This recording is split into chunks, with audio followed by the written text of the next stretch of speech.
But what we would like to do now is I'm going to invite Marianne Callahan up to join Laurie and I. And we're going to try to do our best to field any questions that you might have about what we've covered today or things about the grant process. And I should tell you that we're looking forward to entertaining questions from the audience. We've also taken some of the questions that people have posed to us in part of the application, registration process, and we've also made a little bit of a list of things that have come up before that may bear covering again that we know are common questions. The question was, I think, can organizations submit more than one application? My advice about it, it's a great question, because I'm not sure that we've actually come across that practical situation. I don't think there's anything that prohibits an organization submitting more than one application. My advice as a member of the committee is that we'd probably wanting to know about the capacity of the organization to support more than one significant proposal. So I'm not really answering it well, maybe, but the short answer is you can put in more than one application. So yes, but think carefully about the number of applications you put in. If I could just add to that, I would say that if an organization wants to submit two applications, I don't see a big barrier to that. But what would probably be appropriate is to look at the different vital signs, right? Because we are trying to create the biggest bang for our buck within the community. And so if it's two proposals that kind of are going after, let's just say, anti-poverty, they'd have to be dramatically different, I think, to get funded. So if you want to be successful twice, then, you know, perhaps they should be, you know, really quite different in the vital signs that they address. Good point. I have a question about the leveraging of other resources. Is there a ratio that might, you know, stand out as being a kind of a minimum expectation or hope that LCF would like to see? I think that leverage is, we've never worked with a ratio on the grants committee that, you know, speaks to a formula. I think a robust proposal, though, shows that you've been out in the community trying to develop partnerships with strong organizations that want to see you succeed in your grant. And so they are supporting you, whether it is monetarily or in kind, or they're your, you know, they're your charity partner, but they're really on board with you. So in terms of leveraging, there's no magic formula out there, but we really do want to see initiative and activity on your part to find really good partnerships. Hello. I'm part of a social venture here in London, and I was just wondering, like, we're not listed as a nonprofit, but we are partnered with some. So I was just wondering if there's preference towards nonprofit applicants over, let's say, their social venture. There is no preference. We'd love to see applicants from social ventures, nonprofits. The key point is that the foundation can grant only to registered charities, so there needs to be a charity involved in the application, being the applicant and a critical partner in the proposal.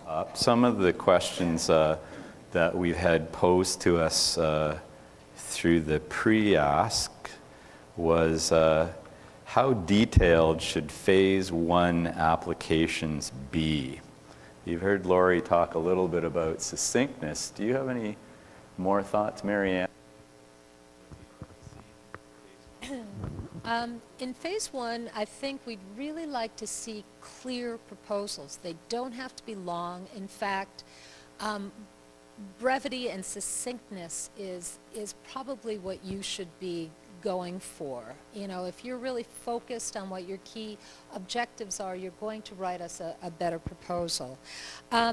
We're also looking to see that the proposals show that your organization has capacity to deliver and that you're willing to be accountable. And that sort of shows up in the budget and the timeline and the deliverables that you put into the grant. And if you take the time to really think through the proposal and think how all the moving pieces are going to work,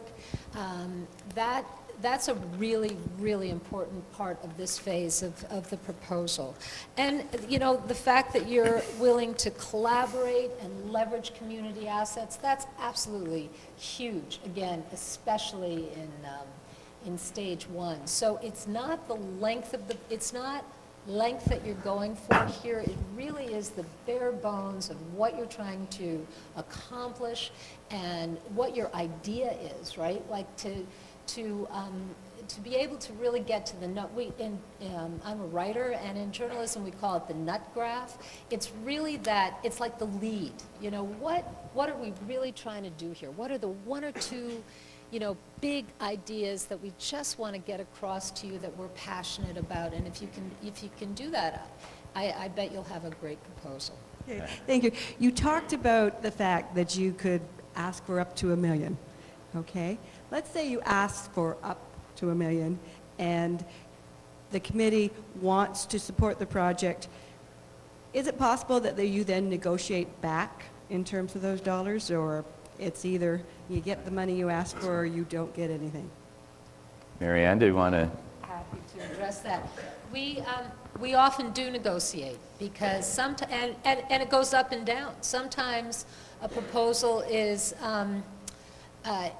asking for too much, maybe over too many years. It doesn't have enough community support, and so it's a weak proposal. But it's still a good idea. So you might want to see sort of a trial run at a project to kind of get it going and, you know, develop capacity through that.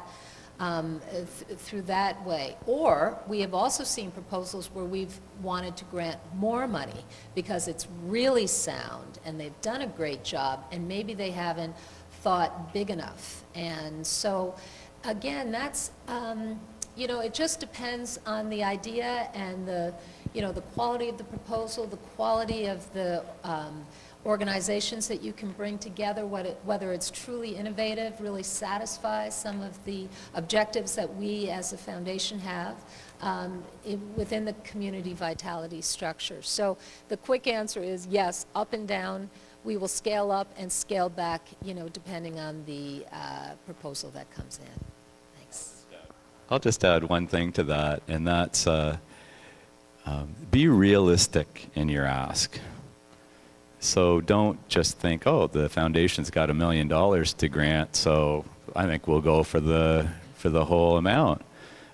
Be realistic, because believe me, having spent a few years on this committee, I know my fellow committee members are very savvy, and they understand instantly when they see something that looks unreasonable or padded or unnecessary. So that's my only advice on that piece. The last question maybe that was posed to us in advance was about this ability. Some organizations, some foundations are unable to fund staff or infrastructure kinds of things. So that was a question that got posed to us. Do either of you two want to take a stab at that? Lori, decided one? Okay, so the answer is yes, we can. The answer is yes, we can fund staff and infrastructure, but with a lot of scrutiny. So I have to share with you, our grants committee is very skeptical when we think we're sniffing a grant proposal that's just about creating a job for somebody. And we often have debates, and sometimes we may err too conservatively in that area. That's something we debate all the time, but we do have the capacity to fund infrastructure and staffing. We do it with a lot of scrutiny, however. So just be careful if your proposals are submitting that. Make sure, again, the watchword seems to be real today. It's got to be really necessary, really required, and really fundamental to the success of the proposal. I think one of the problems for organizations, and particularly for organizations that are totally volunteer-based, and so all of the work is done with volunteers and so on, is pulling together the various elements. You have a great idea, you have some partners that are interested in it, but then the timelines don't work out because somebody's got a deadline here, someone else has a deadline there. There are agreements in place that have to be honored, commitments that have to be made. And that can make it difficult for a proposal to go forward because the times just don't work. And then additionally, of course, you so often get a situation where, well, you know, if you can get money from there, then we'll match it. But somebody's got to put up first. And so those kinds of problems, I think, hinder proposals from coming forward at all, because getting all the pieces in place at the same time, having the stars align, can be really difficult. Thanks for that question. It allows me to make 2 points, and maybe my colleagues here will have something to add too.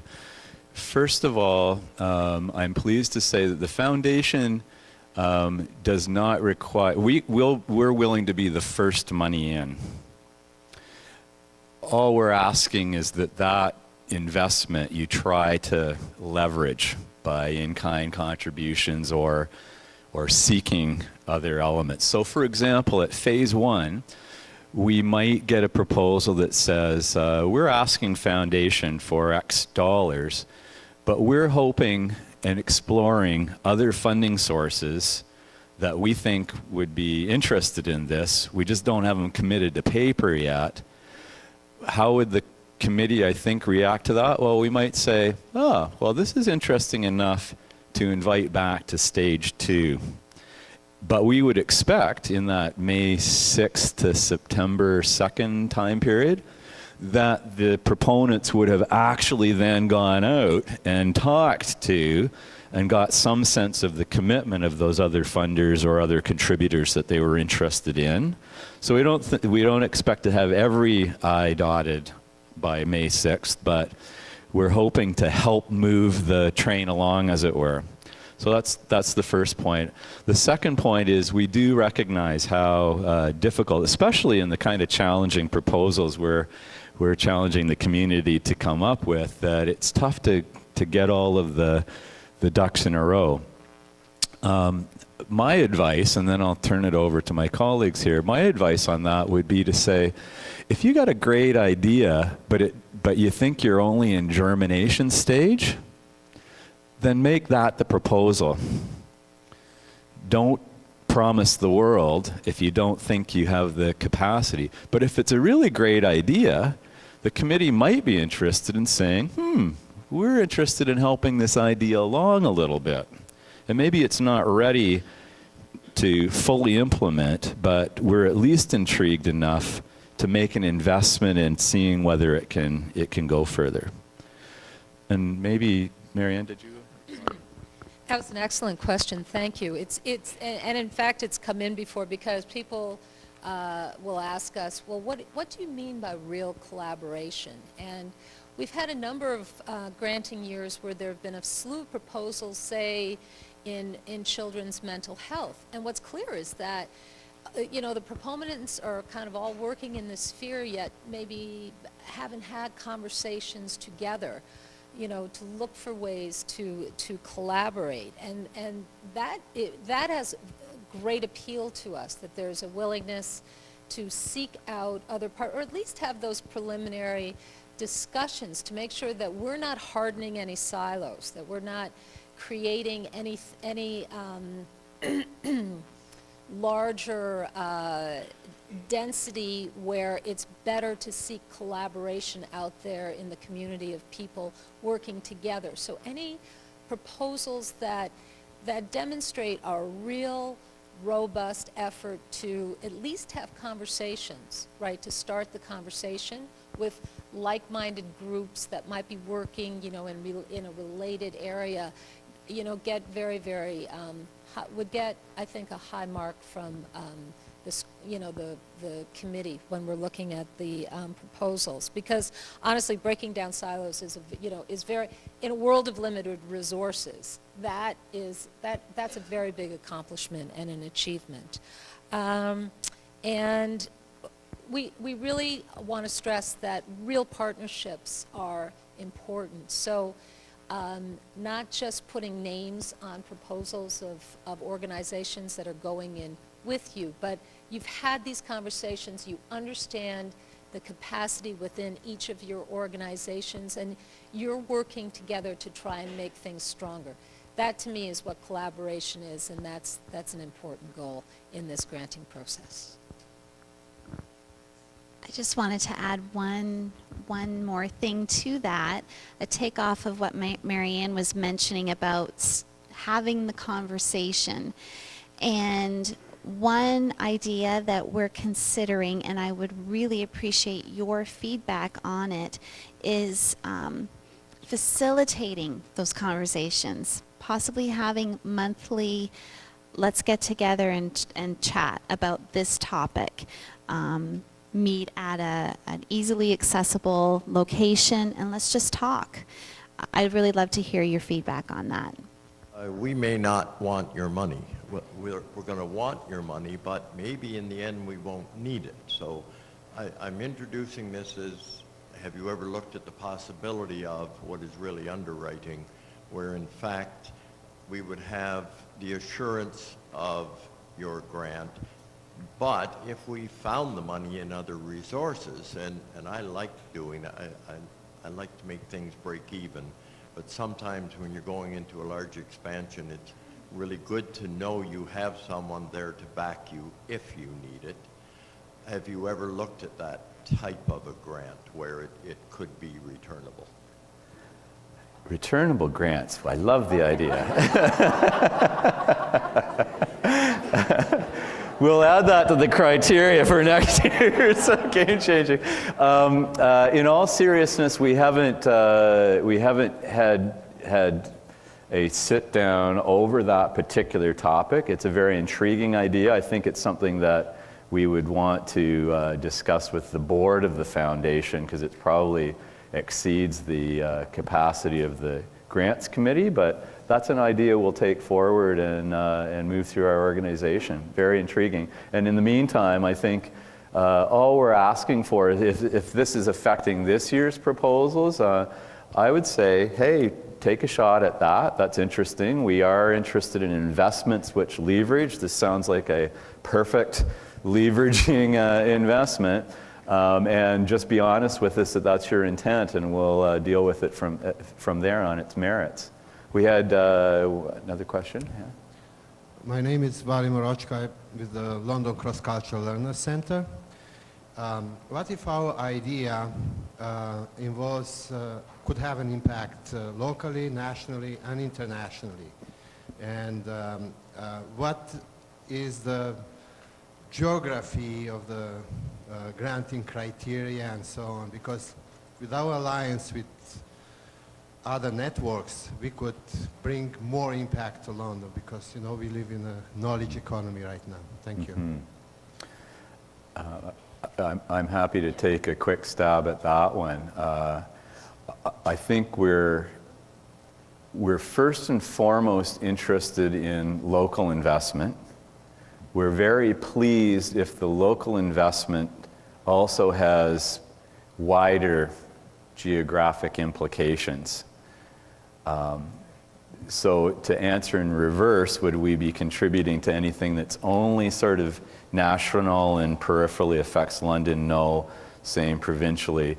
Would the opposite be true if something was centrally located in London and it had spin-off values for other jurisdictions?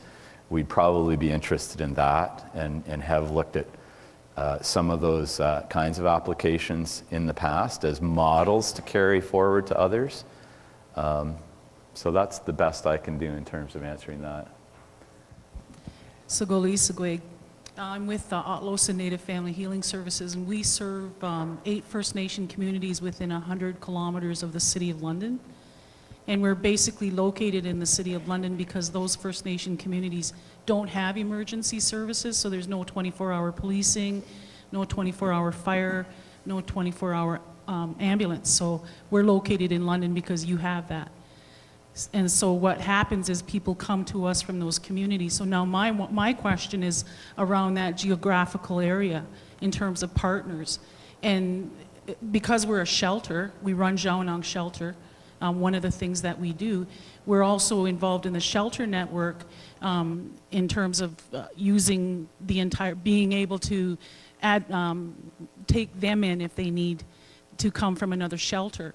So I'm wondering, what is that geographical condition? And if we were to go forward with some kind of initiative, partnering with those 8 First Nation communities and those shelters, does the operation need to be in the City of London?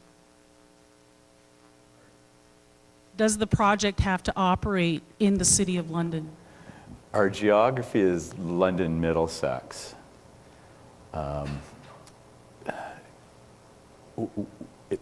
It should operate, I would say, in that jurisdiction. Thanks very much. I'm wondering if you see a number of proposals that are similar, that are in a vein. Would the Foundation say, you people have to work together now? You've been at our committee table.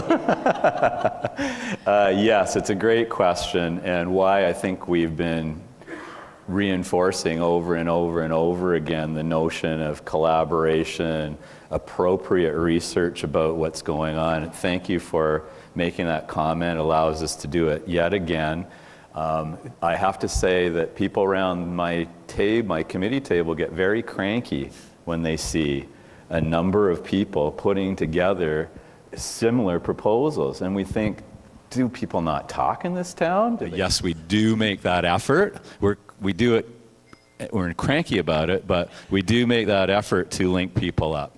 Do other city community foundations like Hamilton or Sarnia community foundations, do you ever work on projects that work within a region, say Southwest Ontario, to help service organizations that work with folks outside of the city limits?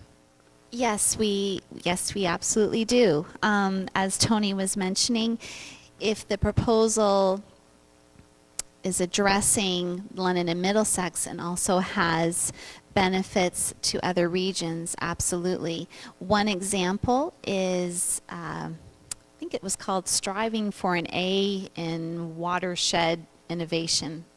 I think that's what it was called. It was led by the Upper Thames River Conservation Authority, but in partnership with other conservation authorities. And so that's a perfect example of what you're talking about.